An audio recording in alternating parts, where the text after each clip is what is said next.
হুট করে দেখলাম নিচে পড়ে আছে চকলেটের প্যাকেট আর ওষুধের প্যাকেট। বেচারা দুইটাকে আমি কাজে লাগানোর জন্য ব্যবস্থা করছি। তো আমি হাত আঁকতেছি, কেন আঁকতেছি তো চলেন এই ভিডিওটা সম্পূর্ণ না দেখলে বুঝতে পারবেন না। আসলে আমি একটা ভাইরাল একটা কিউট এই ঝুলন্ত হ্যাঙ্গিং যে পুতুলগুলো আছে এগুলো আমি পেয়েছি, মানে ভিডিওটা আমার সামনে এসেছে, তো চিন্তা করলাম কি বানানো যায়, আমার ফেভারিট ক্যারেক্টার কাকে বানাতে পারি। তো কিউট হলেও বানাতে অনেক কষ্টকর। তো যাই হোক, আপনারা শুধু দেখতে থাকেন। তো আমি এখানে পাটে পাটে বডির আলাদা আলাদা অংশগুলোকেই বানিয়ে ফেলেছি। আর এটা এখন আপনারা চিনতে পারেননি তাই না?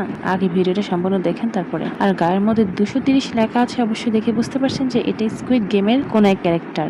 জি হ্যাঁ, এটা খুবই দুষ্ট আর এমন একজন মানুষ যেটাকে আজে বাজে চকলেটের মতো মানে হচ্ছে ছোট ছোট গুলির মতো জিনিস খেয়ে সে চাঙ্গা হয়ে যায়। তো যাই হোক, এটাকে আমি পাটে পাটে রং করে ফেলছি আর চুলটাকে বেগুনি করে ফেলছি। জি হ্যাঁ, এটা স্কুইড গেমের সে থ্যানোস, যে দুষ্ট ছেলেটা। ওফ কি কিউট লাগে রে ভাই, ওর যে নাচটা, আমি তো জাস্ট ফিদা। কিন্তু এর তলে তলে যে সে একটা দুষ্ট একটা বদমাস ছেলে সেটা তো আর বোঝা বাকি নাই।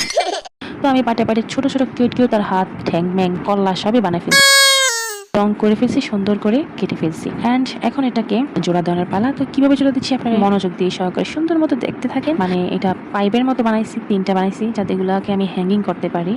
প্রতিটা আলাদা হাতের অংশগুলোকে আমি ছিদ্র করছি যাতে আমি ঝুলাতে পারি। তারপরে তার বডির পার্টটাকেও আমি বুকে দিয়ে ছিদ্র করে ফেলছি। উফ, তার বুকটাকে আমি ছিদ্র করে ফেলছি, ফেরে চুরমার করে দিচ্ছি তাকে, যাতে বের না হয়ে যায়। কাগজ দিয়ে ঢেকে দিলাম যাতে খুলে না যায়। Now it's ready.